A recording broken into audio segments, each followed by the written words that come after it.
Welcome back. It's countdown to the sound of the closing gong at the Nigerian Stock Exchange, and Channel's business correspondent Temple Ashaju is live at the gallery of the trading floor to tell us about market sentiment so far. Temple, tell us what's the sentiment towards equities at the stock exchange at the moment?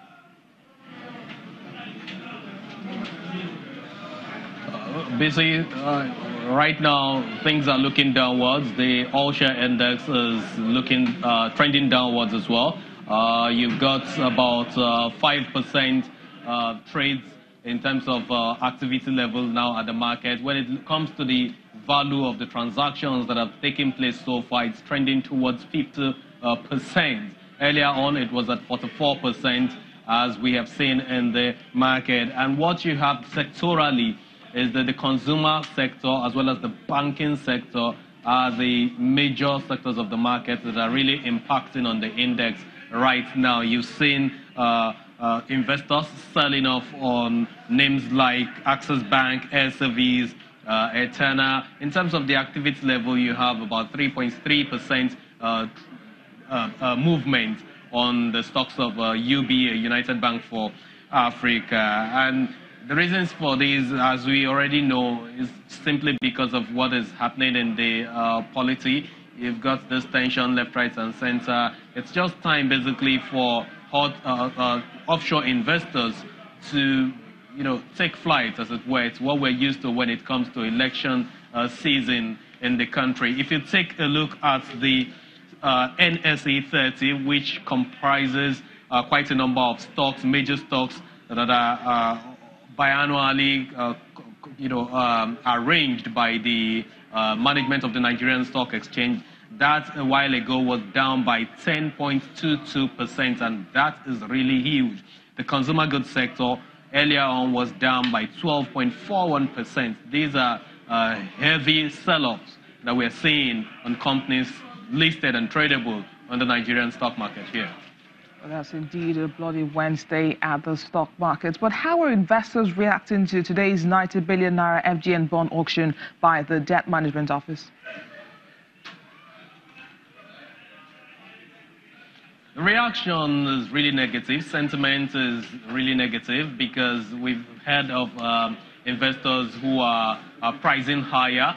Because, for example, we're having auctions across three reopenings, which is the April 2023, the March 2025, and the February 2028 tenors. In terms of the amount that is meant to be auctioned, we have 25 billion for 2023 and 25 billion for the March 2025, and February 28 at 40 billion naira. Now, these have 12 to 13% coupon rate, but we're hearing of investors who are looking at getting yields at about 15 to 16%, because again, they're pricing in the fact that the next Monetary Policy Committee meeting is probably going to hike the monetary policy rate, and that is based on the fact that deceleration, we've seen that in inflation. We've seen disinflation right now decelerating, as we had reported this morning. So we don't know what is going to happen yet, but we don't see it being oversubscribed. We'll see how all that plays out in the coming days. Well, thank you, Temple Ashaju, Channels TV business correspondent, reporting live from the Nigerian Stock Exchange. Nigeria's incentive-based rate-sharing system for agricultural lending has projected the country's agricultural exports revenue to reach 1.6 trillion naira, or $4.4 billion by the end of 2018. The managing director of NISRAL, Mr. Aliyu Abdulhamid, says the agency disbursed $373 million to farmers in 2017 to help increase production of export crops. He explains that Nigeria's agricultural production is expected to generate a gross output of about 16 million tons from cotton, rice, oil, cassava, and corn. NISRAL is the agency that agricultural lending facilitator, which underwrites risk for credit going to farmers by as much as 75% guarantee of loans from banks for agriculture. And as we wrap up today's program, let's take you to Madagascar, where young and unemployed former gang members are being assisted to re-enter the workforce. The project, launched in the northern city of Diego Soares, uses vocational training to help keep youth away from crime. A few years ago, Diego Suarez in northern Madagascar was notorious for crime. Organized gangs known as Wild Ones or Feroces in the local Malagasy language recruited youth to rob people in the city. The insecurity was also fueled by rivalries between gangs. But today, the city is improving on safety after authorities and local civil society groups set up a project to teach unemployed youth different vocational skills. Since 2016, over 200 youth have received training at the Screen Training Center. They learn about electromechanics, combustion engines, sheet metal work, computer graphics, carpentry and stone masonry, among other skills. The project is supported by the International Labour Organization.